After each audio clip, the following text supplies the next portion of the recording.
mengapa menurut Anda Majelis Hakim perintahkan UGM uji konsekuensi atas seluruh informasi yang dinyatakan dikecualikan? Apakah Anda melihat hakim meragukan keterangan dari UGM? Ya gini, memang aturannya dalam Undang-Undang Keterbukaan Informasi Publik dan itu sudah ada turunannya dalam peraturannya adalah syarat bahwa kalau misalnya ada pihak, ada PPID yang kemudian menyatakan itu mau dikecualikan atau tidak, itu harus melakukan yang namanya uji konsekuensi. Ya. Dulu ketika saya di Komisi 1 di DPR, kami merumuskan itu gitu. Kami menyarankan agar semua itu tidak juga kemudian seenaknya, oh ini dikecualikan, ini tidak. Meskipun sebenarnya dalam Undang-Undang Keterbukaan Informasi Publik nomor 14 tahun 2008 sudah ada pasal 17 itu yang dikecualikan apa saja. Dan di situ jelas betul ijazah tidak masuk. Kalaupun ada yang dikecualikan lagi, itu ada di pasal 18 di ayat 2 bahwa kalaupun misalnya ijazah itu milik seorang pejabat publik atau dia pernah menduduki posisi publik, itu wajib kemudian untuk diinformasi kalau ada pertanyaan. Memang aturannya itu harus dimintakan ke badan publik. Selaku presiden waktu itu masih menjabat itu badan publik. Tapi kalau dia sudah nggak menjabat lagi, jabatan publik itu tetap melekat pada dia. Makanya kemudian ada teman-teman dari Bon Jovi ya gitu, di situ ada Dr. Leoni Lydia, itu sahabat saya dulu ya, dia dari ITB, sekarang pengajar di Unpas ya. Kemudian ada Pak Lukas Warso, ini seorang jurnalis independen ya, pendiri dari AJI dulu. Itu saya sempat memang dulu kenal dengan Dr. Leoni ketika kami sama-sama menggugat yang namanya Sirekap, Sistem Informasi Rekapitulasi. Jadi artinya apa? Saya hanya ingin memastikan bahwa teman-teman yang menggugat ini insya Allah mereka benar-benar konsisten dan mereka ilmiah, dan saya juga memuji, saya memberikan apresiasi kepada Majelis Hakim, terutama Hakim Ketua ya Bu Siti tadi, yang kemudian sudah benar mengarah dan itu detail betul, dia mengerti betul karena ya dia pernah menjadi KIP daerah kan di Kalimantan selama 2 periode, sekarang memegang jabatan di pusat.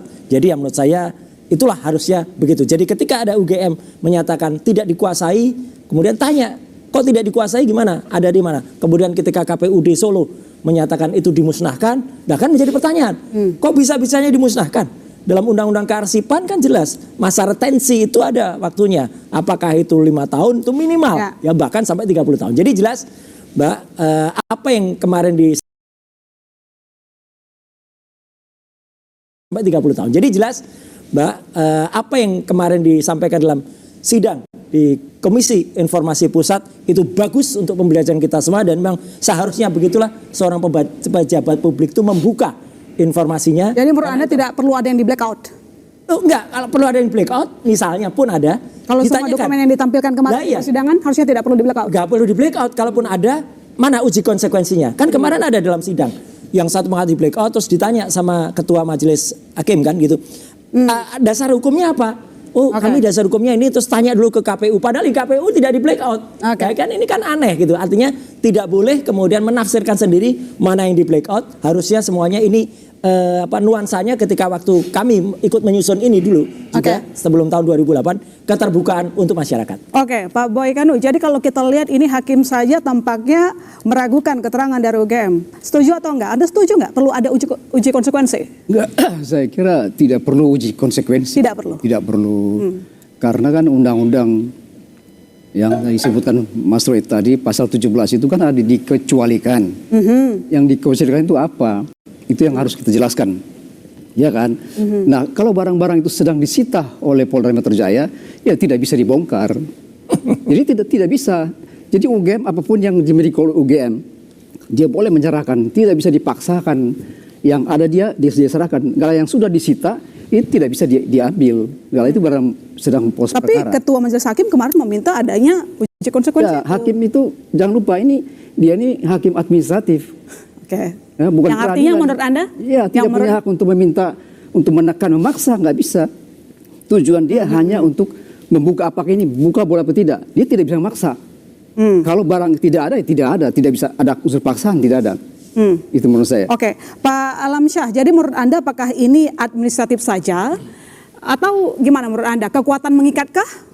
Ya, kalau Komisi Informasi itu sudah jelas disebut putusannya itu setara dengan putusan pengadilan gitu. Jadi adjudikasinya itu. Jadi namanya setara itu ya berlaku juga sebagaimana pengadilan. Nah, kemudian apa fungsi dia kan sebetulnya? Komisi Informasi itu adalah tempat orang menyelesaikan perselisihan ketika sebuah informasi yang sudah jelas terbuka diminta tapi belum dikasih.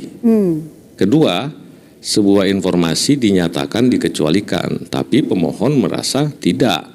Maka ya diselesaikan di mana?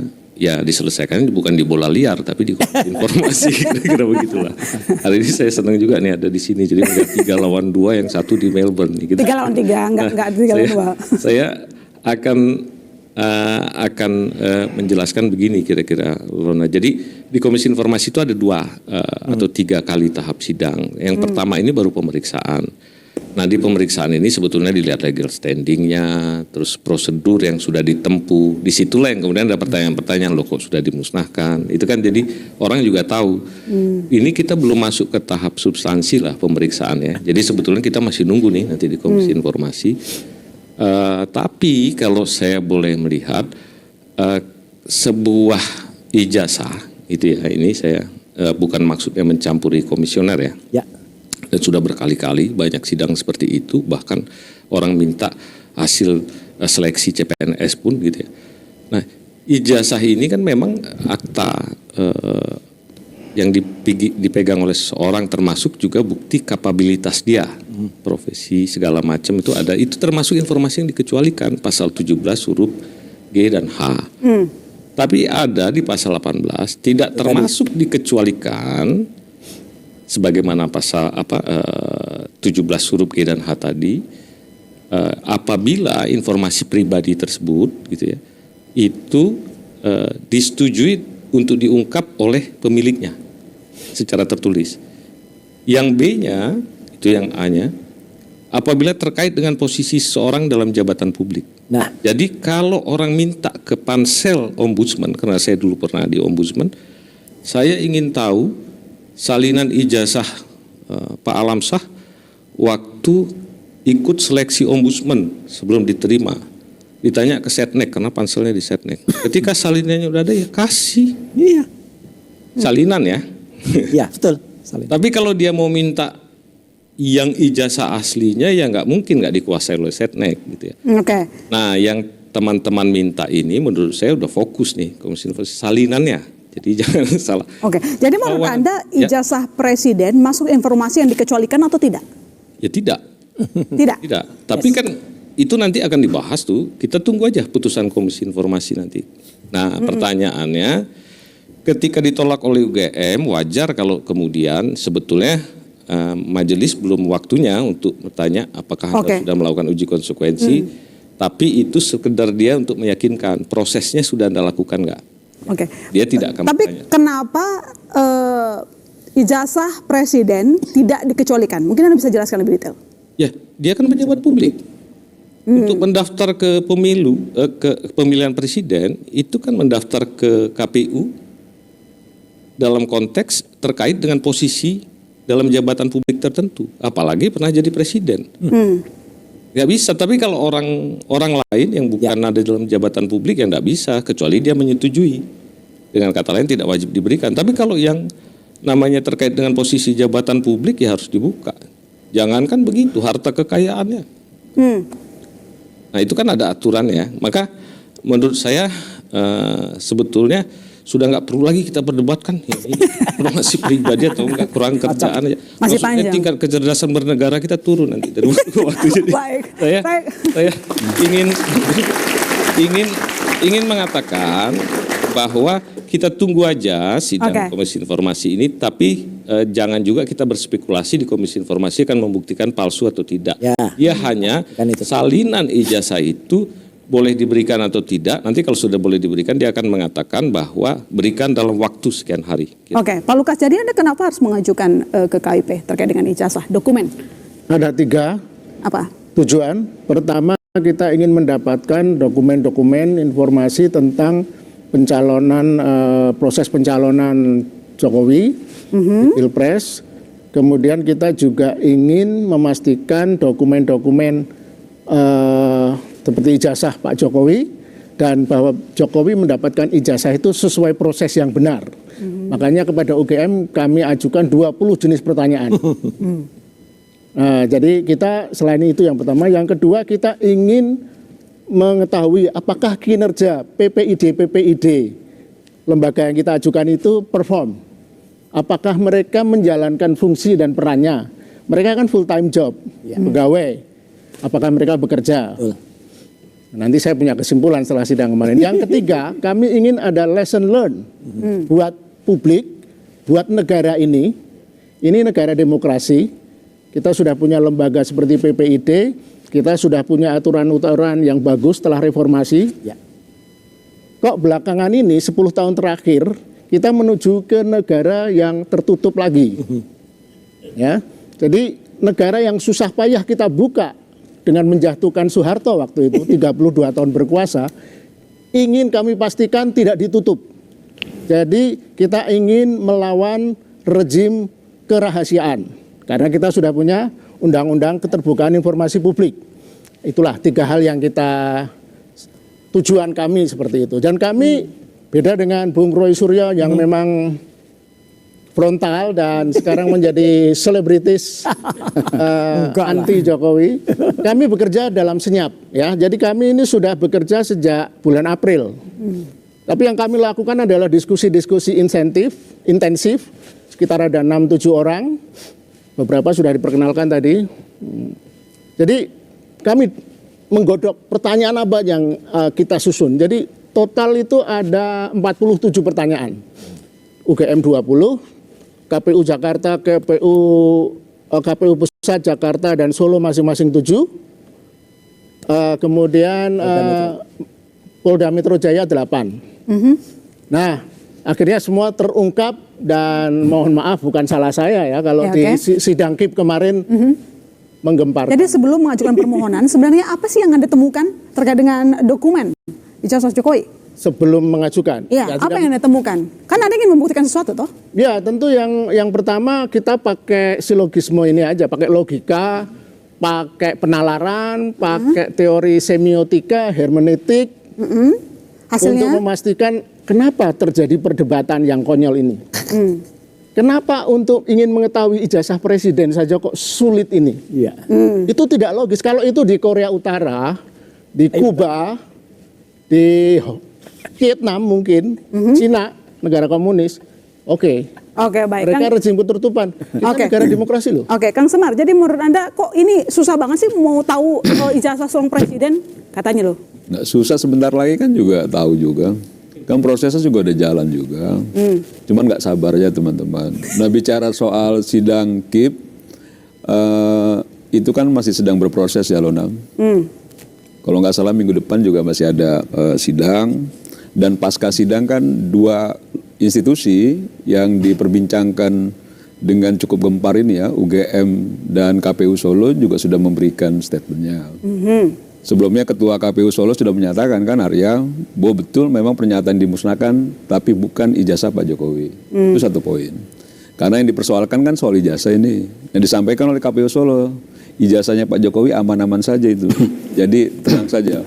Yang kedua disampaikan juga oleh UGM melalui sekretaris UGM ya, Andi Sandi kalau tidak salah, itu menyampaikan bahwa UGM sudah melakukan sesuai dengan peraturan perundang-undangan.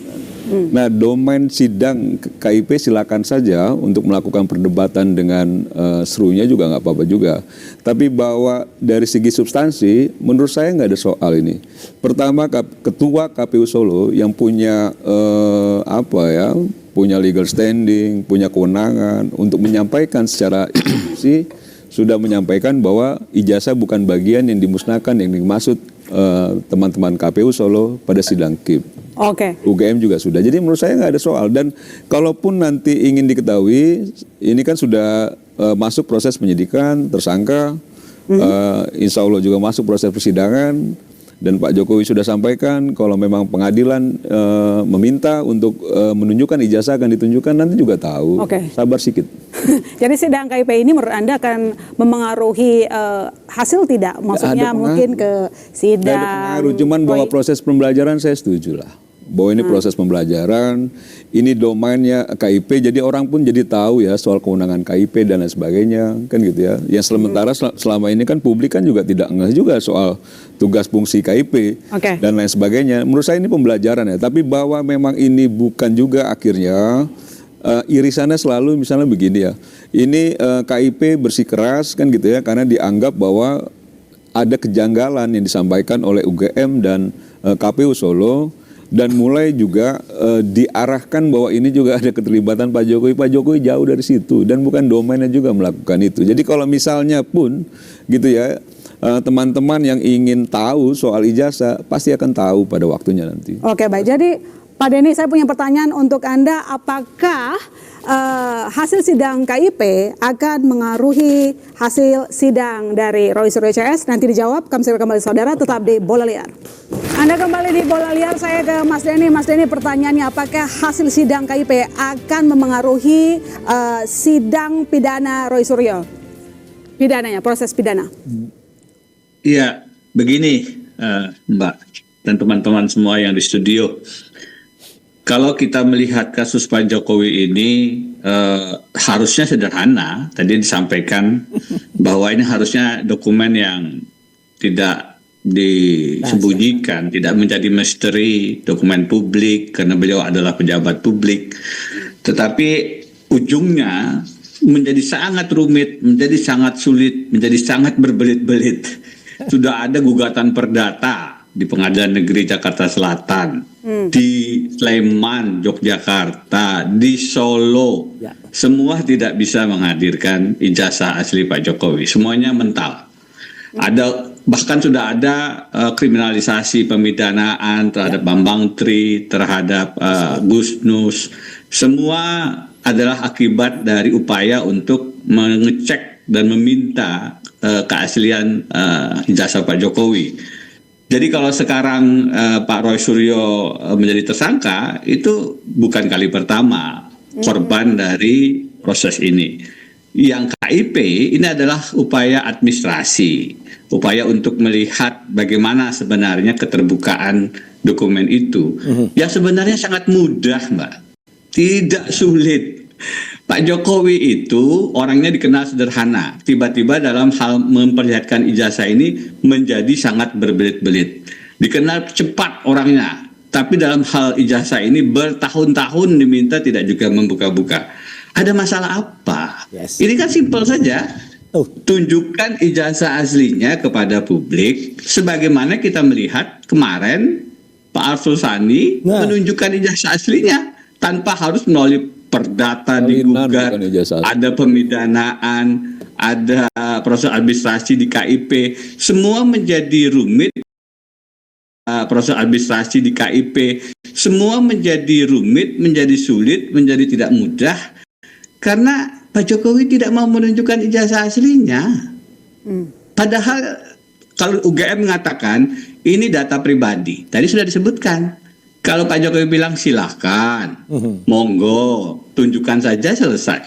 Kenapa harus melalui persidangan pidana yang saya nggak yakin juga kemudian nanti akan muncul di sana begitu Jokowi ijazahnya. Kenapa harus melalui proses itu? Kenapa harus melalui proses membelah masyarakat selama bertahun-tahun? Menurut saya akar masalahnya ada di sana. Akar masalahnya dari Pak Jokowi yang kemudian terus-menerus menyembunyikan ijazah aslinya entah dengan alasan apa.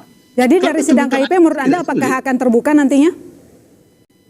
Seharusnya idealnya begitu.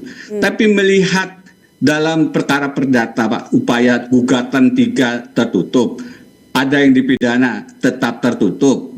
Kemudian sekarang di KIP pun diupayakan. KIP-nya barangkali akan menyatakan ini mesti dibuka. Tetapi apakah kemudian UGM berhasil menunjukkan ijazah aslinya? Kan tetap tidak. Tadi kan disampaikan. Yang ditunjukkan barangkali adalah salinan lagi. Yang kita betul-betul perlu yakin adalah ijazah aslinya. Dan itu tidak perlu melalui proses perdata, pidana, administrasi di KIP. Cukup Pak Jokowi dalam nggak nyampe 5 menit, ini loh ijazah saya. Kenapa beliau tidak lakukan itu?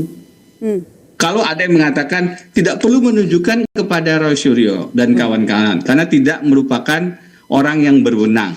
Loh, ini bukan persoalan Pak Roy Suryo dan kawan-kawan, ini sudah menjadi isu publik. Beliau sebagai pejabat publik diminta untuk menjelaskan ijazah aslinya. Jadi tidak selalu harus prosedural. Tiba-tiba dalam hal ijazah ini, Pak Jokowi yang dikenal tidak birokratis menjadi sangat prosedural, membangun benteng pertahanan perdata, pidana, pentersangkaan dan seterusnya itu, yang sangat kemudian tidak sesuai dengan image beliau yang biasanya tidak menggunakan cara-cara yang birokratis begitu. Ini ada apa? Gitu. Oke. Saya melihat ini kalau kita lihat kan bandingkan ya Mbak. Kebetulan ada pembandingnya dalam waktu yang dekat baru-baru ini. Ya. Pak Arsul Sani melakukan dua hal yang berbeda dengan Pak Jokowi. Satu, tanpa kemudian menunggu proses lama menunjukkan ijazah aslinya. Pak Jokowi bertahun-tahun ini tidak dengan berbagai tadi benteng pertahanan prosedural tadi. Dua, Pak Arsul Sani memilih tidak memproses orang yang mempersoalkan ijazahnya secara pidana, Ya. melaporkan kepada polisi. Pada saat ditanya teman-teman wartawan, apakah akan melaporkan? Pak Arsul Sani bilang tidak. Jadi lebih memilih untuk menganggap itu adalah konsekuensi pejabat publik yang kemudian punya kemungkinan dikritisi oleh publik. Tapi kan Pak Jokowi justru memilih memproses secara pidana. Ini kan dua hal yang menurut saya memang menunjukkan ya ada problem. Kalau Pak Arsul sebagai hakim konstitusi syaratnya negarawan, Pak Jokowi terlihat di sini menjadi problematik. Oke, baik. Kang Semar, kenapa Pak Jokowi berbelit-belit, kata Mas Denny? Padahal Hakim MK Arsul Sani mau menunjukkan langsung ketika ada tuduhan, langsung. Ya mungkin Denny karena ada di Australia jadi update-nya agak lambat gitu. Karena kalau diikuti proses ijazah ini dari waktu Roy Suryo dan kawan-kawan menuduh ijazah palsu, sejak awal kan Pak Jokowi nggak melakukan apa-apa juga. Tapi pada titik tertentu, ketika di opiok segala macam, diputuskan untuk melakukan langkah hukum. Setelah teman-teman pendukung Pak Jokowi melaporkan, kata Roy Suryo dan kawan-kawan tidak ada legal standingnya. Kalau berani Pak Jokowi dong laporkan. Dan itu dilakukan Pak Jokowi, dilaporkan secara pidana. Dan statement Pak Jokowi waktu itu ini proses pembelajaran kepada publik. Nah, ketika bicara soal Arsul Sani, salah satu proses pembelajaran yang dimaksudkan ini. Tidak boleh sekelompok orang itu tiba-tiba punya sentimental tertentu, akhirnya coba untuk menuding ijazah pejabat publik, pejabat negara tanpa dasar yang kuat. Nah, ketika ada proses yang diambil oleh Pak Jokowi dalam proses hukum ini, dan akhirnya kita punya juga contoh kasus bahwa ternyata orang yang tidak punya dasar kuat menuduh, dan akhirnya dibuktikan bahwa ijazah itu asli, itu terkena sanksi pidana. Gitu ya.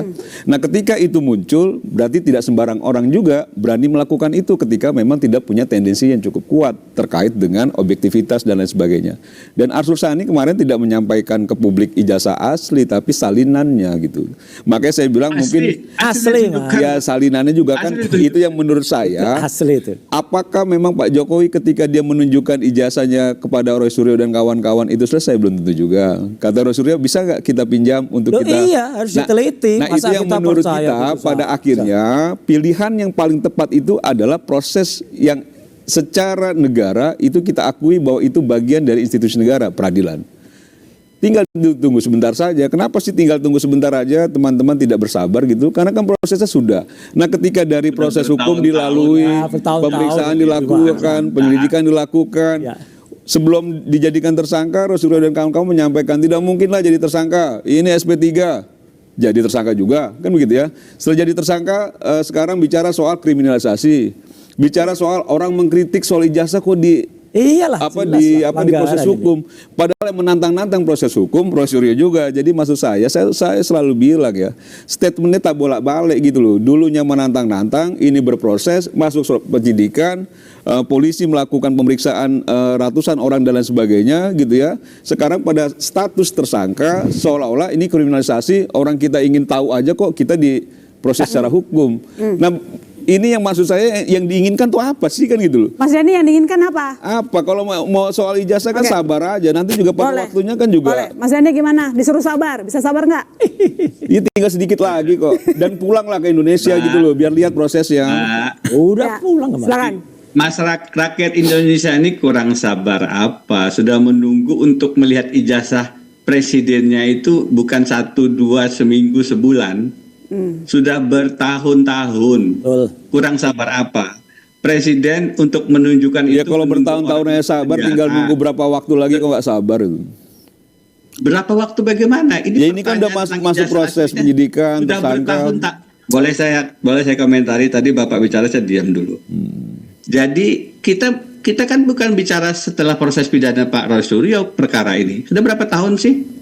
2022 gugatan perdatanya. Lebih awal dari itu. Sudah bertahun-tahun. Kok bisa dikatakan tidak sabar masih sebentar lagi? Sudah bertahun-tahun, Pak. Ya, karena bertahun-tahun itulah udah menunggu sabar, kenapa tinggal sebentar lagi nggak sabar gitu? Maksud saya kenapa tidak ditunjukkan kemarin-kemarin? Iya. Kenapa tidak ini Kalau ini jujur itu kan ya yang tunjuk. terbaik. Begini loh, jangan juga mengatur-ngatur Pak Jokowi Pak, mau boleh saya menunjukkannya bicara? kapan. Tadi waktu Ketika beliau Pak bicara, Jokowi saya mengambil diam pilihan saja. ingin ditunjukkan dalam proses persidangan, itu kan juga nggak ada masalah kan? Aduh, udah Kan gila gitu loh. ngomong, biarkan dia. Saya Enggak, tadi saya bicara, bisa berhenti Bapak ngomong diam. kalau Ilona minta saya berhenti. Kan begitu. Lanjut, Mas Den. Mbak Ilona, Bukan yang kita lain. mau saling saut-sautan atau bagaimana? Ya, lanjut. Oke.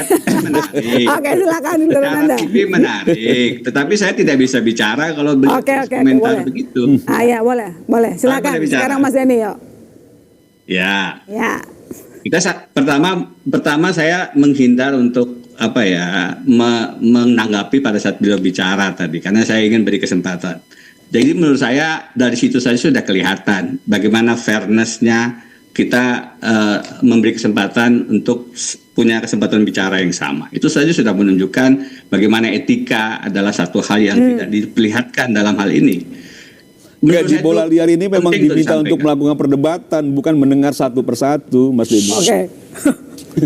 Baik, kalau gitu saya ke ini dulu deh, ke Pak Marwarar. Ini saya Pak, belum selesai bicara.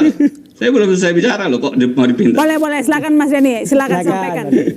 Poinnya Mas Den. Poinnya langsung aja. Lah Mas Den. ya, dari tadi mau bicara dipotong terus, bagaimana saya bisa Oke, menyampaikan? baik, saya suruh Kang Siap, diam dulu. siap Oke, Ilona. Bukan silakan, yang yuk. lain nyuruh saya berhenti. Iya. Lah, pernyataan beliau saja tidak faktual. Sabar, sebentar lagi. Loh, ini sudah bertahun-tahun, kurang sabar apa? Ya kan begitu. Kalau dikatakan tidak faktual, Pak Arsul Sani tidak menunjukkan ijazah aslinya, hanya salinan. Loh, ya coba putar itu. Jelas-jelas saya tonton beliau menunjukkan ijazah aslinya. Jadi poinnya adalah kita sedang melihat memang tontonan yang entah mengapa Pak Jokowi membiarkan kita terjebak pada wacana narasi ini bertahun-tahun. Apa yang beliau nikmati sih? Kita menjadi habis waktu kita untuk talkshow semacam ini yang ratingnya barangkali tinggi. Tapi apakah ini berguna sebenarnya untuk untuk kita kemudian maju sebagai bangsa yang besar? Kenapa kami terus bertahan dengan isu ini? Kenapa kami tetap hadir? Karena sebenarnya ini masalah sederhana yang harusnya bisa selesai cepat, tetapi menjadi sangat lambat. Karena Pak Jokowi dari awal tidak mau melaksanakan satu hal yang mudah, menunjukkan ijazah aslinya ke hadapan kita sebagai bentuk pertanggungjawaban yang dipertanyakan oleh tidak hanya Pak Roy Suryo, banyak orang. Kalau kemudian hanya untuk menunjukkan dan bentuk tanggung jawab saja beliau tidak bisa, apa yang bisa kita harapkan kemudian dari proses pemidanaan yang sangat prosedural itu belum lagi dilihat bahwa apakah ini ideal. Apakah proses pemidanaan ini dihadirkan dengan kesetaraan? Tidak. Kalau dilihat dari konteks relasi, kalau saya bidang tata negara, maka sangat sulit untuk melihat proses ini bisa setara kalau dilihat relasi antara presiden dengan kepolisian, belum lagi relasi personalnya dengan pimpinan Polri dan seterusnya. Akan tidak mudah untuk melihat proses ini bukan bagian dari kriminalisasi. Satu poin, Mbak, sebelum dipindahkan. Ya, pada zaman Pak Tito Karnavian, sebagai argumentasi bahwa ini adalah kriminalisasi. Pada zaman Pak Tito Karnavian ada kebijakan ketika ada kasus tindak pidana korupsi yang diduga melakukan tindak pidana korupsi kemudian melaporkan penyebaran nama baik kepada pihak pelapor, maka ada semacam kebijakan hukum petunjuk bahwa kasus pelaporan pencemaran nama baik itu di-hold, tidak diteruskan karena menunggu apakah tindak pidana korupsinya memang ada atau tidak. Jika tindak pidana korupsinya memang ada, berarti tidak ada pencemaran nama baik. Jika tindak pidana korupsinya tidak ada, berarti memang ada pencemaran nama baik. Nah, persoalannya pada saat kasus ini Masalah ijazah asli atau tidaknya saja belum clear, tidak pernah ditunjukkan kepada publik, tapi tersangkanya sudah ada. Oke. Ini logika semacam apa yang kemudian kita perlihatkan? Itulah indikasi kriminalisasi. Itulah yang kemudian menunjukkan ada intimidasi. Oke, Bagaimana baik. kita bisa percaya pada proses yang demikian akan menghadirkan keadilan? Oke, Mas Semar, katanya pidananya kalau bisa dijeda dulu, kita ke proses KIP dulu. Ini kan yang diminta sama Ruslo dan kawan-kawan soal proses pidana dan sebagainya. Jadi maksud saya sudah sampai hampir di ujung, kenapa jadi minta kembali ke awal? Kan dulu yang memulai kan juga Ruslo dan kawan-kawan juga. Wah, salah itu. Ketika menuding, menuduh, sekarang dilakukan perlawanan Acuin. secara hukum. Surya Kan cuma begitu ya melanjutkan. sama Pak Jokowi. Jadi kalau misalnya sudah dilakukan itu ya ditunggu prosesnya kalau menurut saya sih. Karena kan publik juga sudah menunggu-nunggu, sekarang proses sudah ini, jangan juga akhirnya kita selalu membuat sesuatu yang dianggap seolah-olah ini didramatisir gitu loh. Wah ini kok ribet kok.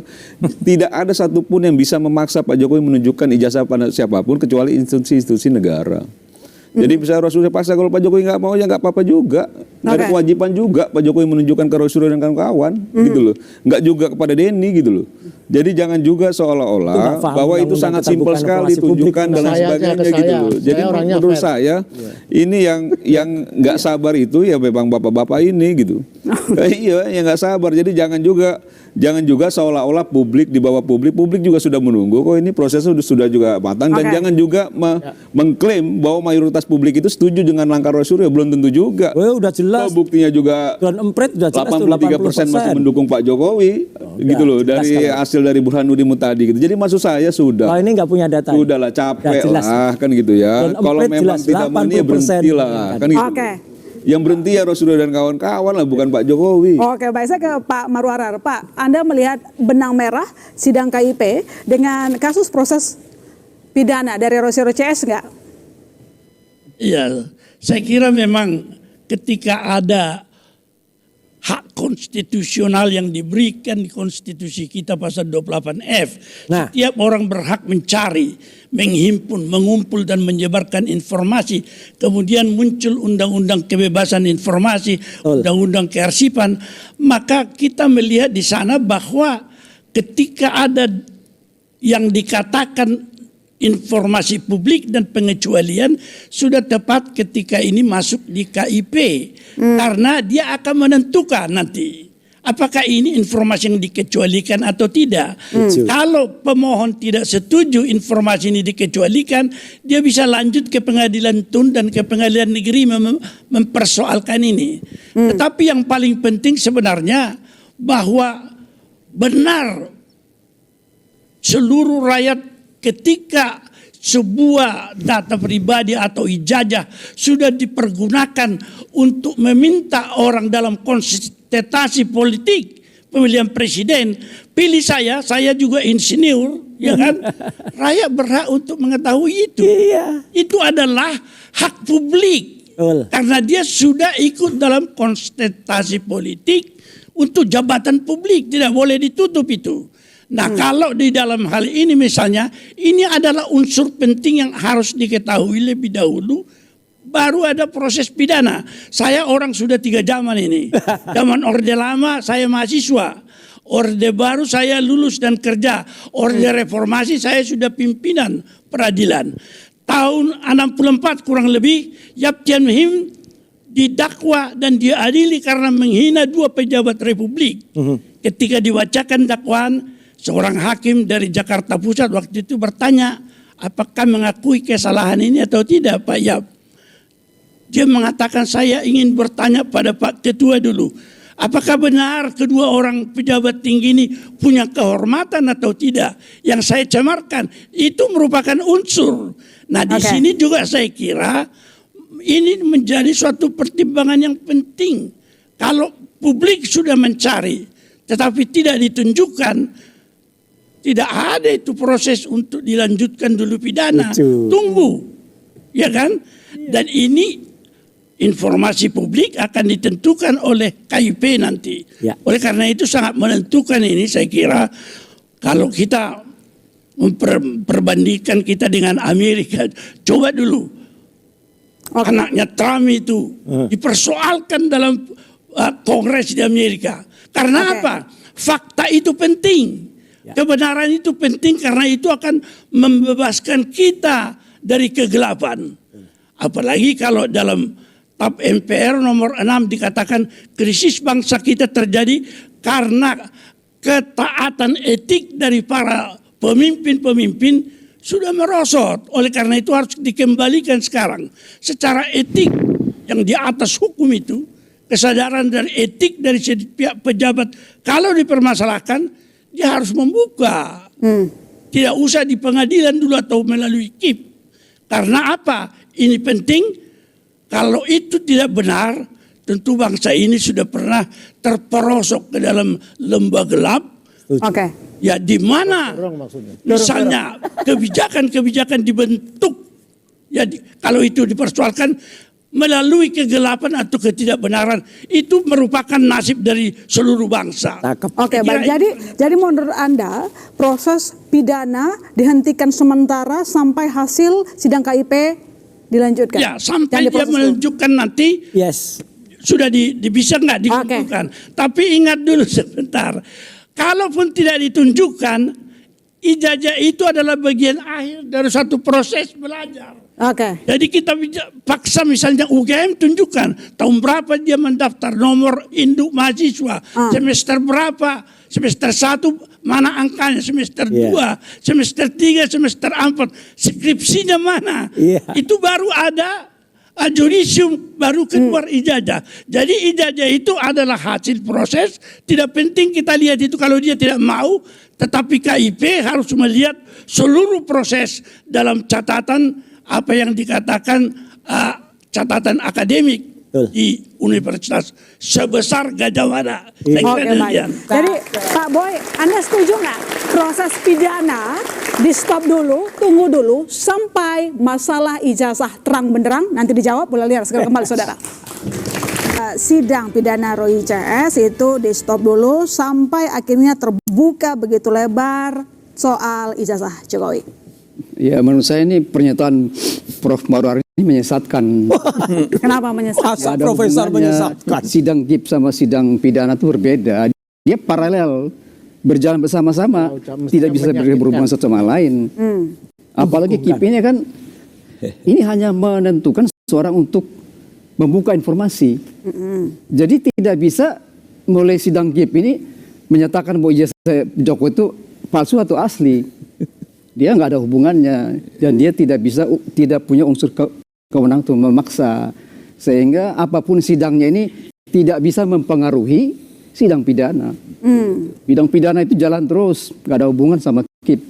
Menurut KIP terserah dia mau bongkar bangkir, dia mau paksa, itu nggak ada hubungan sama sekali. Jadi tidak ada hubungan antara KIP dan pidana, sehingga tidak bisa mempengaruhi satu sama yang lain. Ya, Pak Marwarar, Anda dibilang sesat kata Anda.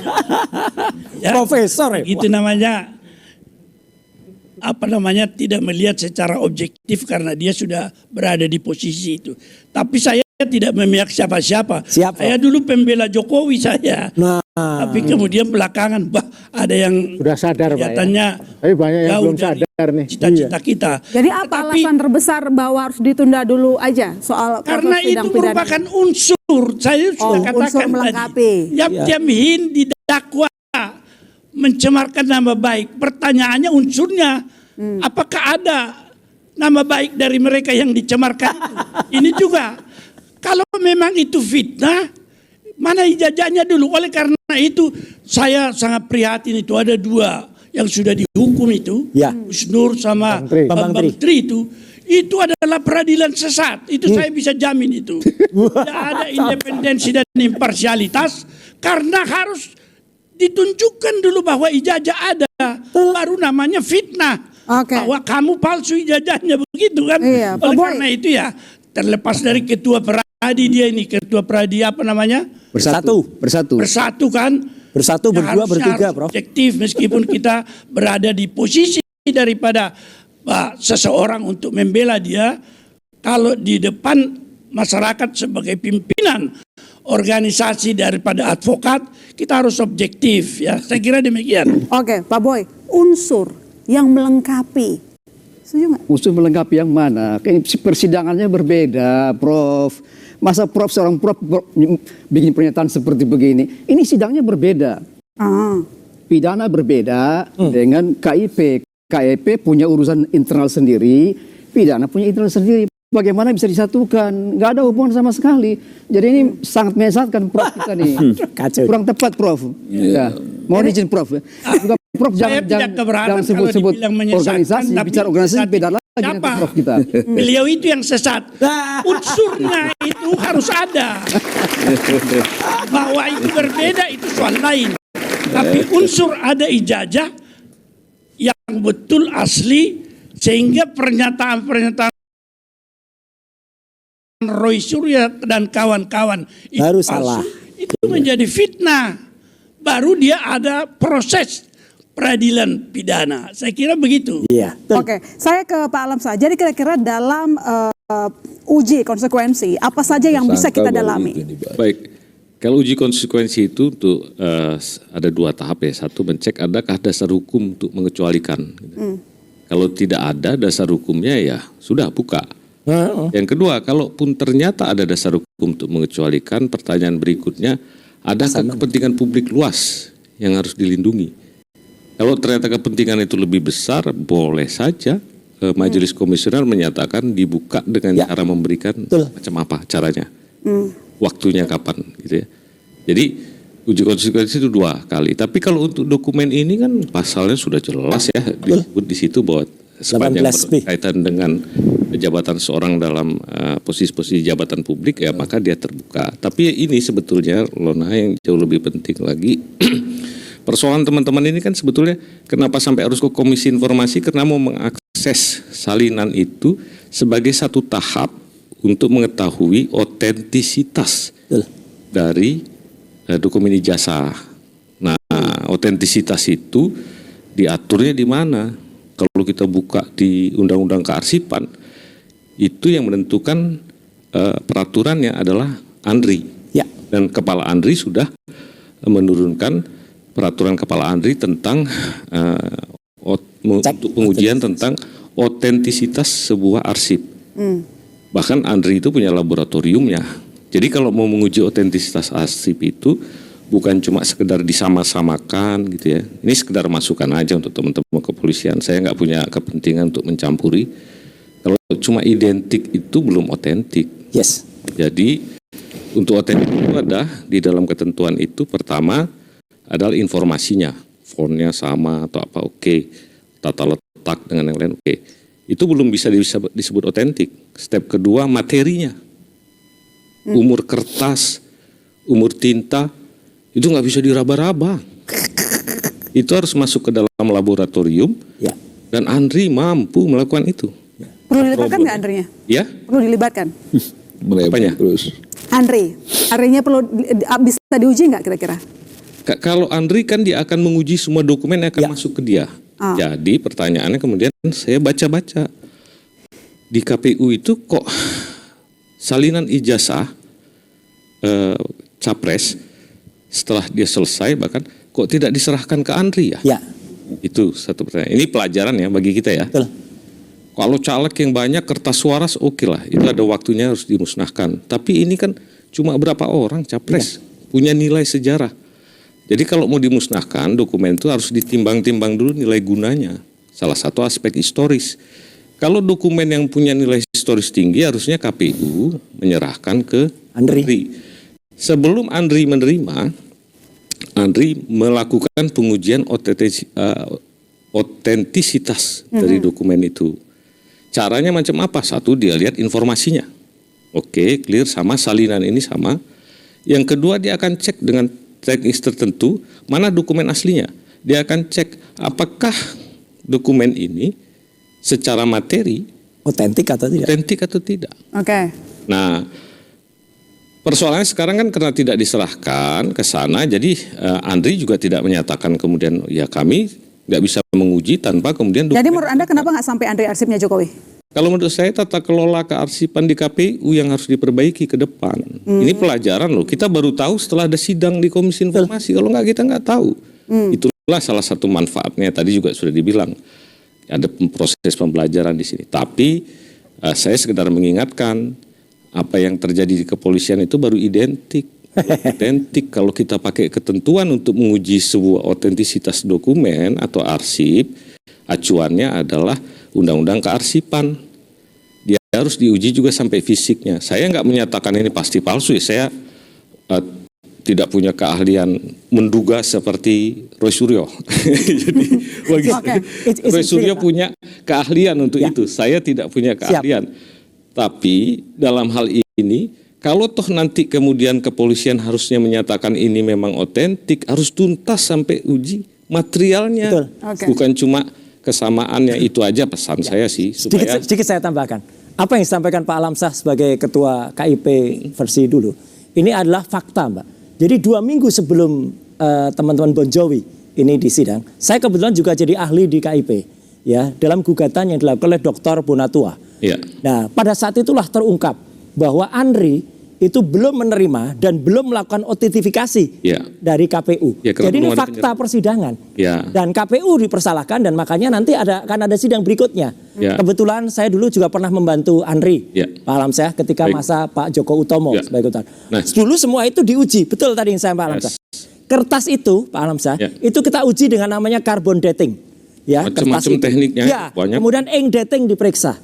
Jadi artinya itu nanti akan dicek. Nah, sekarang terbukti bahwa ijazah yang disebut ijazahnya Jokowi itu belum diuji autentifikasinya sehingga belum disimpan di Andri. Nah, sekarang kita ini kembali jadi sedikit ya pertanyaan. ke undang-undang. Saya berharap sih Komisi Informasi suatu saat mengundang Andri sebagai ahli, ya, Setuju. bukan sebagai termohon, Ya. supaya dia bisa jelaskan di sana. Oke. Sebetulnya berharap begitu. Nah, kita kembali sedikit nih, Lona, sebelum Boleh, saya singkat tuntaskan. saja. Siapa yang pertama kali harus melakukan uji otentisitas? Siapa? Adalah pencipta arsip. Siapa pencipta arsip? Pencipta arsip, bukan Ya. pencinta ya. Pencipta arsip itu. Ya, pertama kali adalah UGM. Yang kedua siapa? UGM juga ketika menerima legalisir. Maka dokumen legalisir yang konon katanya sudah diserahkan ke Polda itu adalah arsip ciptaan kedua Ya. dari UGM. Yang ketiga siapa? KPU. Arsipnya berupa apa? Salinan. Apakah salinan bisa diuji otentisitasnya? Bisa. Akan sama Andri deh.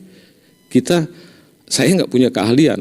Apa yang disampaikan oleh Pak Rismon dan Roy Suryo itu bagi ahli-ahli yang di sana di laboratorium itu udah persoalan sehari-hari mereka. Jadi Setuju. biarkan aja mereka yang melihat. Nah, saya sih berharap karena udah terlanjur masuk di peradilan, saya nggak bisa komen. Saya nggak punya kemampuan atau keahlian dalam konteks pidana ya. Teman-teman di Peradi Bersatu atau yang lain yang lebih memiliki keahlian, Oke. Pak Marwar, silahkan aja. Oke, baik, saya ke Mas Randy. Mas Randy, catatan Anda sendiri dari proses pengarsipan baik UGM maupun KPU seperti apa? Tapi sebelumnya saya koreksi dulu Mas Alamsyah tadi bilang kita 3 lawan 3 ya. Saya tidak mewakili siapa-siapa ya. Ya, ya. Saya diundang sini kan independen. Iya. 2 lawan Itu 6. keliru itu Mas. Lawan berapa? Nggak ada lawan-lawanan ya? Nggak ada lawan-lawan. Iya tadi kan dibilang kubu-kubuan supaya nggak liar di bola liar ini. Itu poin pertama. Kedua, saya seharian ini naik ojek, Grab, Gokar, nanya-nanya ke drivernya. Soal karena saya diundang di sini kan. Ya. Tahu enggak soal ijazah Jokowi? Tahu. Sekarang lagi sidang. Oh iya, lagi sidang. Sidang sengketa informasi publik. Nah, menurut Bapak, namanya Mas Eka. Oke. Ada di buktinya. Ya, ya. Akan terbuktikah ijazah Jokowi ini asli atau palsu? Oh iya, akan kelihatan di situ. Saya melihat pertanyaan ini, apakah ijazah Jokowi asli atau palsu? Di sini ada disinformasi di bawah, ada miskonsepsi soal sidang yang dinonton di TV oleh publik, bahwa seakan-akan sidang sengketa informasi publik ini adalah untuk memutuskan atau menentukan Asli palsu. ijazah yang bersangkutan asli atau palsu. Betul? Ya kan? Adik-adik mahasiswa boleh. Kalau nonton, narasi kita dibawa di situ. Padahal sebetulnya dalam konstruksi hukum atau berpikir bahwa asli atau palsu suatu dokumen atau ijazah katakanlah kita ketahui kan bersama di pengadilan. Nah itu. Nah, proses yang ada sekarang yang saya bilang tadi mengalami disinformasi dan mispersepsi di bawah. Nah, itu yang kami lihat. Poin kedua, Kenapa jadi begitu? Ya polarisasi-polarisasi yang ada sekarang ini dari pra pemilu, pemilu, pasca pemilu. Never ending, never stop. Kapan berhentinya? Iya kan?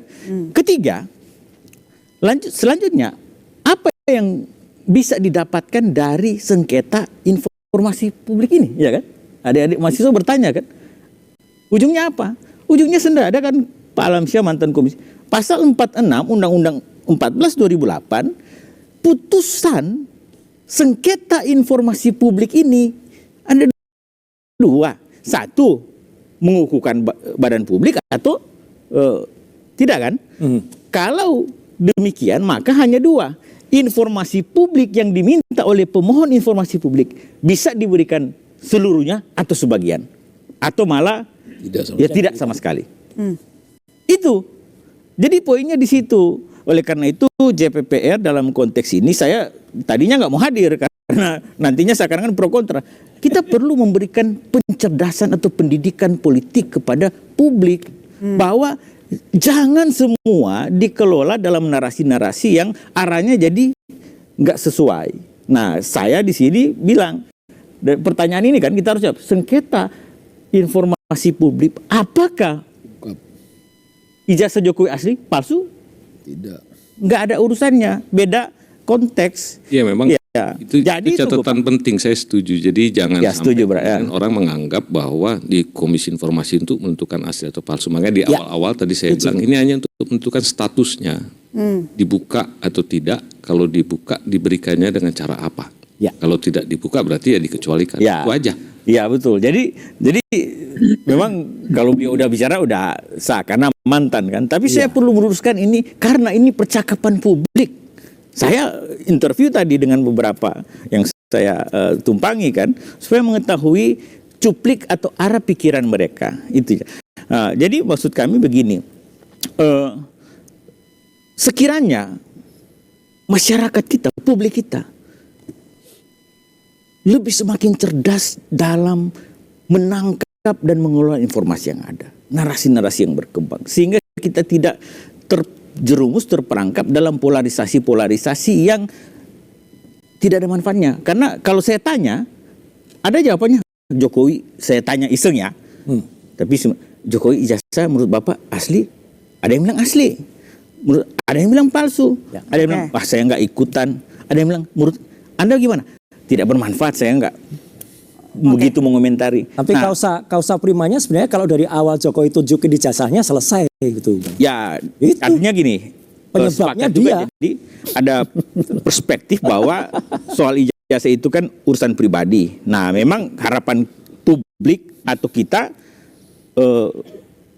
supaya kegaduhan atau keributan ini tidak berlanjut sebetulnya bisa saja. Tapi hak beliau juga mau atau tidak, atau barangkali Kan ada kami aturannya, melihat ada undang-undangnya. kami melihat ada perspektif yang berbeda. Sekarang kalau mau pemilu, Mas Roy Suryo ini pasti terpilih, elektabilitas naik karena muncul di TV terus kan. Baik, jadi apakah pengadilan Tapi yang kita nantinya- hati-hati ya. Di permintaan informasi juga kita harus hormatin loh, Mas Lukas dan kawan-kawan itu kita minta informasi ke Komisi Informasi itu yang disengketakan bukan cuma sekedar salinan ijazah. Mereka mau tahu Prosesnya. memverifikasinya dan lain sebagainya. Tujuannya untuk apa pasti mereka lebih tahu ya. Itu maksud saya. Jangan juga kita ingin menjelaskan bahwa ini hanya menutup atau membuka, tapi kita juga agak mengabaikan permintaan dari pemohon. Ya, kita hentikan dulu. Pertanyaan berikutnya adalah apakah memang pengadilan yang harusnya membuktikan ijazah seorang Jokowi? Kami silakan kembali saudara tetap di Bola Liar. Ya, jadi Pak Lukas tadi disampaikan oleh Mas Randy harusnya pengadilan yang punya hak untuk menentukan ijazah seorang Jokowi. Jadi apa yang Anda harapkan dari sidang KIP? Ya, pertama karena perspektif kami itu Indonesia itu mestinya negara demokrasi, bukan negara otoriter, bukan rezim ketertutupan, rezim ketergelapan, apalagi rezim sesat. Jadi yang mestinya tidak boleh ada di negara demokrasi orang bertanya soal keaslian ijazah diadili. Itu sebuah pelanggaran konstitusi yang parah itu. Indonesia kembali kayak Orde Baru. Saya ini malah menjadi korban Orde Baru, diadili hanya karena tolong pemilu yang adil. Saya mengajak masyarakat golput kalau pemilu nggak adil tahun 1992 dan saya divonis 6 bulan penjara. Nah artinya kok sekarang berulang? Hanya orang pengen tahu, kan mereka semua umumnya pecinta Jokowi dulu. Ini nilainya berapa gitu. Intinya gini Mbak, jadi kembali ke yang saya sampaikan pertama ya. Ini kan rezim ini kembali ke arah Indonesia ini menjadi rezim kegelapan, ketertutupan, kerahasiaan, kesesatan. Nah, kita harus lawan ini ya. Ya. Dan menurut saya tidak boleh ada pengadilan ya, kecuali nanti sebenarnya KIP pun sendiri menurut saya sebenarnya tidak perlu. Kenapa kami baru bergerak bulan April dan baru muncul bulan November ini? Karena prihatin sekali. Jadi ekspresi, pertanyaan itu tidak boleh diadili di negara demokrasi. Nah sebenarnya kalau di negara-negara yang modern, negara benar, ya kalaupun pihak yang terkait Jokowi dalam hal ini tidak bersedia memberikan ijazahnya, dia harus dipaksa untuk memberikan, kemudian negara ini melalui DPR atau melalui kehakiman membentuk apa yang disebut peer review, tim independen. Jadi beliau tidak boleh juga, apalagi teman-teman sana yang dipilih orang-orang yang benar-benar independen, yang disetujui kedua belah pihak untuk menilai. Dan case close akan ketahuan di situ asli atau palsunya. Dan Kompas ini agak bias nih. Judulnya Sidang Sengketa Informasi Ungkap Keaslian. Kenapa bukan ungkap kepalsuan? Nah, tapi problemnya yang Mas siapa tadi namanya? Rembo. Kita tidak bisa berharap lah dari grassroots ya, masyarakat bawah kalau akan ditanya akan selalu berpikir pada taraf yang simple gitu ya. Pengen memang masyarakat kan dengan segala kerumitan teori, ini kan asli atau palsu sih? Masyarakat udah benar. Yang perlu ini adalah negara ini. Ini negara tidak bisa menuntaskan kasus yang sangat sepele yang saya sebut tadi hanya dengan mengundang peer review, orang-orang ahli kumpul, disepakati kedua belah pihak. Bagus ini. Tapi Anda setuju nggak ke pengadilan aja? Nggak setuju. Nggak setuju. Ya. Okay. Bahkan kami terpaksa menunda sekian lama di KIP itu karena udah sangat sangat prihatin. Ini negara kegelapan ini, negara sesat ini. Nah, artinya ya, menurut saya segera ya KIP ini nanti kan, tapi yang menarik dari sidang yang kami gugat di KIP itu kita betul-betul tahu dan asumsi kami benar. Bahwa satu, pasti tidak akan ada yang memberikan ijazah itu ya. Tapi itu ternyata tidak betul juga karena KPU Pusat dan KPU Jakarta memberikan salinannya. KPU Solo tidak memberikan. Nah ini kan beda-beda ininya. Kemudian dari pihak kepolisian juga sebulan nggak menjawab karena ternyata tidak ada koordinasi dengan Mabes Polri karena surat kita tujukan ke Mabes Polri. Jadi koordinasi tidak bagus antar KPU, tidak bagus di kepolisian. Dan UGM ini sangat prihatin, ternyata universitas yang begitu hebat, kredibel, pejabat pengelola dokumen dan informasinya sangat tidak kompeten. Jadi 20 pertanyaan kami cuma dijawab 3 hal. Dokumen tidak ada dalam kuasa kami, kedua dokumen ada dalam kuasa Polda Metro Jaya untuk proses hukum, yang ketiga kami belum punya. Tidak punya. Dan pakai kop nggak jawabnya? Tidak pakai kop. Tapi yang keberatan kami jawabannya pakai kop dan ditandatangani rektor. Jadi itu. Memang artinya kan tidak ada standar operasional prosedur bahkan hanya untuk menjawab surat.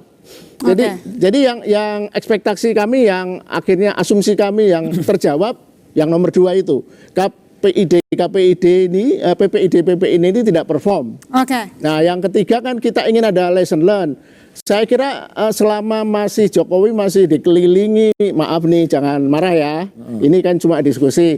Saya kemarin dimarahi hanya karena nyebut remah relawan Jokowi. Ini akan menyebabkan kebingungan sampean ini. Ini kan karena ini. Jadi ada pihak-pihak yang mempolitisasi ini menjadi satu kegiatan kampanye untuk menyerang, melawan dan sebagainya. Coba kita baca lagi terkait dengan pernyataan ini sesat dari Universitas Gadjah Mada ya. Katanya seluruh proses yang dilakukan berdasarkan peraturan perundang-undangan termasuk ketentuan mengenai perlindungan data pribadi. Andi Sandi Antonius, Sekretaris Universitas Gadjah Mada disampaikan 19 November 2022 sesuai prosedur. Karena Enggak sesat, Mbak. Dalam Undang-Undang Perlindungan Data Pribadi nomor 27 ya tahun 2022. Saya kebetulan ikut juga menyusunnya. Enggak ada kata-kata ijazah data pribadi. Jadi Andi Sandi ini perlu belajar lagi nih. Ya, saya kira dia berarti tidak memahami undang-undang KIP, ya, memprihatinkan kan? Artinya gini loh. Lagi pula begini, kalaupun memang ada satu pengecualian di dalam undang-undang KIP itu, ada 8 item, salah satunya terkait dengan data pribadi. Tapi data pribadi itu harusnya sudah dipahami tidak berlaku untuk siapapun yang sedang berusaha mencari jabatan publik. Iya. Aduh. Misalnya pejabat publik itu kan harus melaporkan kekayaannya. Saya nggak perlu karena saya nggak pejabat publik. Jadi nggak ada yang perlu ditutup-tutupi begitu katanya. Silakan, Pak Boy. Terbuka saja, mintanya yang terang-terang aja. Ya ini ngomong terus terang aja nih, soalnya. abang-abang ini ngomong ke siapa sebetulnya tujuannya? Sampean. Ya. Kalau menurut Supaya saya terang.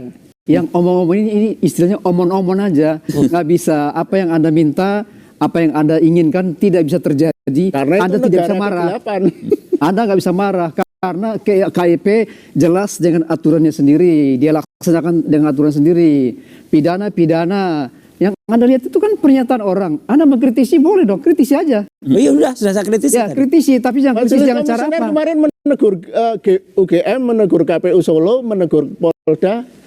Ya, Karena mereka nggak perform dan pasti Anda nggak paham. Teguran UGM itu punya kapasitas untuk menjawab. Dia menjawab sudah secara lengkap, komprehensif. Emang dan Anda semua baca barang-barang itu jawabannya? sudah disita oleh Polda. Anda baca Anda jangan lupa, sudah disita di Polda loh. apa? Barang-barang semua itu yang Anda minta itu sudah disita di Polda. Oh ya. Anda nggak bisa minta ke Polda lagi. Ijazah yang sudah disegel di Polda kemudian dikeluarkan agar Jokowi bisa. Oh nggak bisa. Itu proses penyidikan nggak bisa. Faktanya begitu. Itu kuap 44 Anda baca situ. Barang-barang disita oleh penyidik tidak bisa dipinjamkan sekali. Makanya Makanya ketika di Solo, kenapa Projo bilang kalau itu ijazahnya ditunjukkan? Ditunjukkan. Pak Jokowi sudah tunjukkan kok. Loh enggak, dia bilang barusan ditunjukkan tuh Budi Ari. Ya nggak baca. Dia nggak baca. Aduh, Pak Jokowi sudah tunjukkan loh. Pak Jokowi sudah menunjukkan ijazahnya. Jadi 2 minggu yang lalu. Anda minta itu sudah ditunjukkan, bukan tidak pernah ditunjukkan. Ditunjukkan Jokowi kepada Projo ketika mereka. Kalau nggak salah ya, ini di update-nya Budi Ari sampaikan bahwa itu nggak benar kok. Oh ya, gimana bohong lagi itu Budi Ari. Tahan dulu. Pertanyaannya adalah apakah titik terang dari sidang KIP? Kami serahkan kepada saudara, tetap di Bola Liar. Marah sama Budi ya.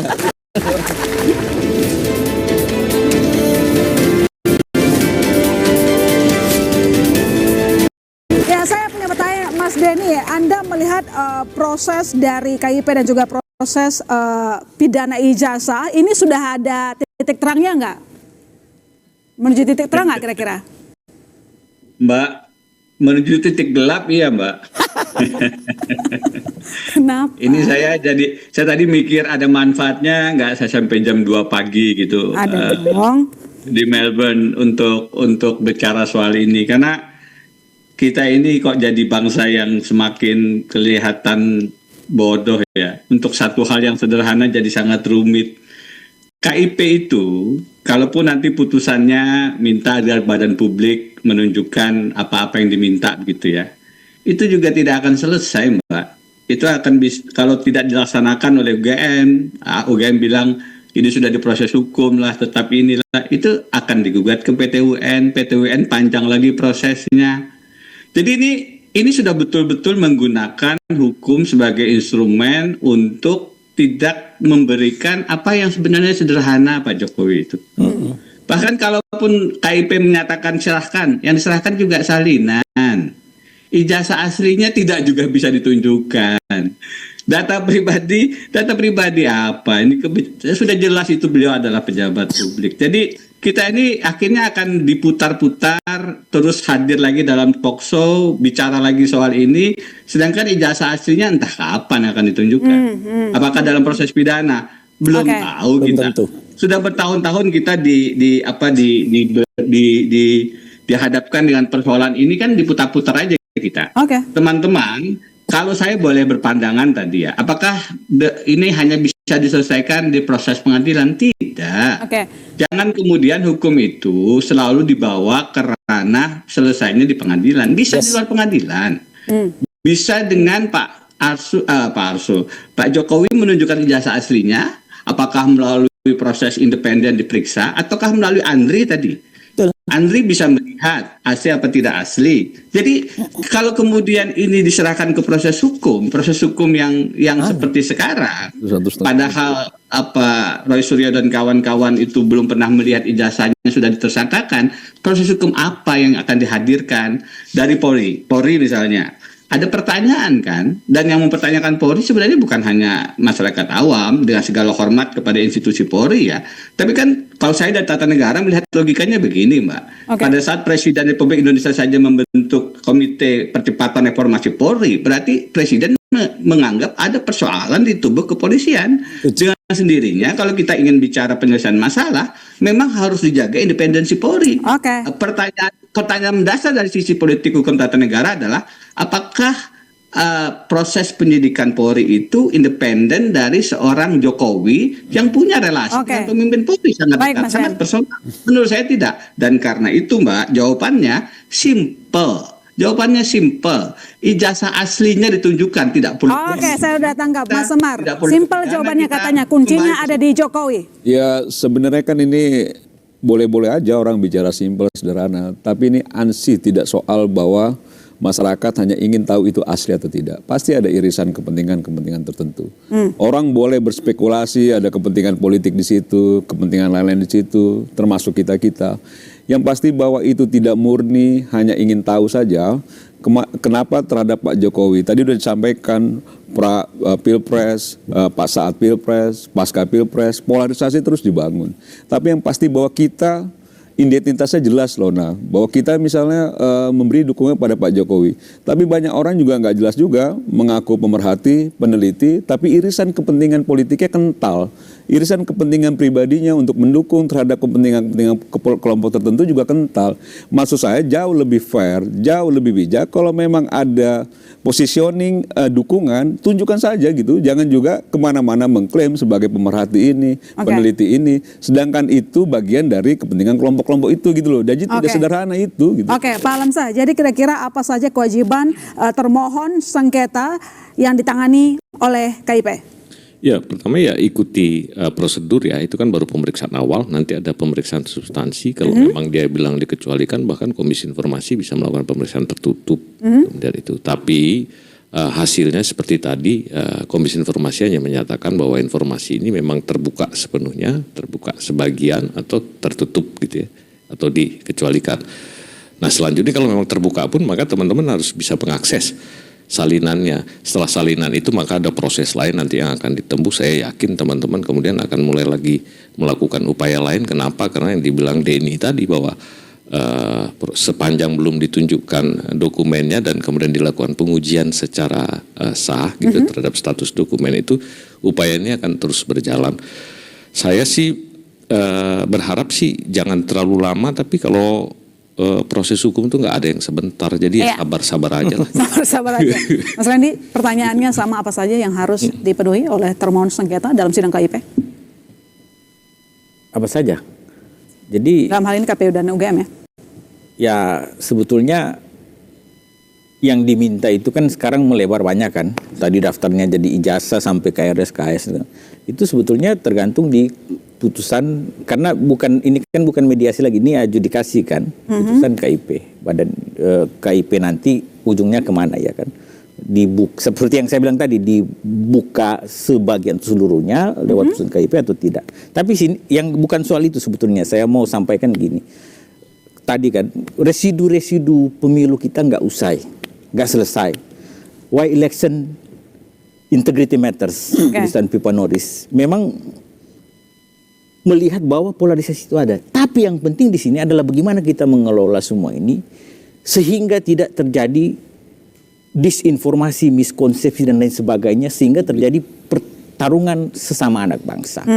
Iya kan? Jadi bukan kita mengadopsi Pipa Norris tadi, jadi kita yang adopsinya apa? Chuck Norris. Iya, Bung Roy tahu, yang lain aneh-aneh nggak tahu Chuck Norris. Filmnya berperang aja, tuk, berkelahi aja, tuk. Nah itu yang terjadi sekarang. Gen Z nggak tahu. Tapi rupanya ada kenikmatan menonton film perang, film pertarungan. Nah itu yang mungkin bola liar undang kita kan. Jadi DPR menghimbau kita semua pemilih, ya kan, supaya memang critical thinking itu harus ada. Jangan hanya di tataran mahasiswa yang keren-keren ini, tapi semua pemilih, semua masyarakat Indonesia. Oke, Mas Roy, kira-kira dengan adanya proses KIP, kemudian proses pidana Anda, apakah Anda merasa akan ada posisinya diringankan? Gini, yang jelas ini pelajaran yang sangat penting untuk seseorang yang mau jadi pejabat publik, ya gitu. Kalau mau jadi pejabat publik, ya sadarlah dia untuk data diri dia dibuka. Kalau apalagi dia kotor, apalagi dia kotor, apalagi dia keluarga. Nah, misalnya keluarga ini. Nah, tunjukin ini tadi keluarga ini dinasti nih. Ini dinasti ini harus siap untuk dibongkar. Mungkin yang satu belum jadi pejabat publik. Tapi yang ini sudah ditunggu KPK ini. Ya kan gitu. Ya karena ada kasus di sono di Sumatera. Yang ini jelas dibuka. Ini juga bentar lagi terbit nih bukunya, Black Paper gitu. Wah, gitu. Jadi artinya pejabat publik harus siap untuk dibongkar karena dia menjadi pejabat publik atas karena pengorbanan rakyat yang memilih dia. Jadi Pak Boy, menurut Anda dengan adanya proses KIP kemudian persidangan proses sidang dari kasus Mas Roy, apakah akan meringankan posisi Mas Roy? Ya, untuk Mas Roy, Anda sebetulnya mesti belajar lagi bersabar. Ya, pertama. Yang kedua, yang Anda ngomong itu sangat tendensius. Saya nggak tahu apa yang membuat Anda begitu benci sama keluarga Jokowi. Enggak benci. Ya. Anda boleh tutup dengan, tapi kita nggak bisa, semua masyarakat bisa menilai bahwa Anda sangat benci beliau dan keluarganya. Yang ketiga, sidang KIP ini tidak bisa menentukan ijazah itu asli atau tidak. Karena itu bukan ranahnya KIP. Dia hanya administratif, hanya memutuskan apakah boleh dibuka ke umum atau tidak. Jadi bicara itu nggak omong-omong, nggak ada gunanya menurut saya itu. Jadi KIP itu hanya upaya orang-orang yang ingin memperbesar persoalan, tidak memperkecil persoalan, tapi justru memperbesar. Yang keempat, kepada seluruh masyarakat Indonesia, jangan percaya kepada yang disebut yang Roy Ces dan teman-teman ini hanya omong-omong, nggak usah dipercaya. Stop. Karena Anda sudah tersangka palsu Pak, asli. Itu aja udah. Itu aja, terima kasih. Baik, saya ke Pak Marwar. Jadi kira-kira apakah nanti kalau misalnya di proses sidang akan mempertimbangkan hasil dari KIP? Ya, saya kira sebelum ke situ saya kembali lagi tadi TAP MPR itu bahwa kemerosotan bangsa kita adalah karena kemerosotan etik moral terutama dari para pemimpin sebenarnya.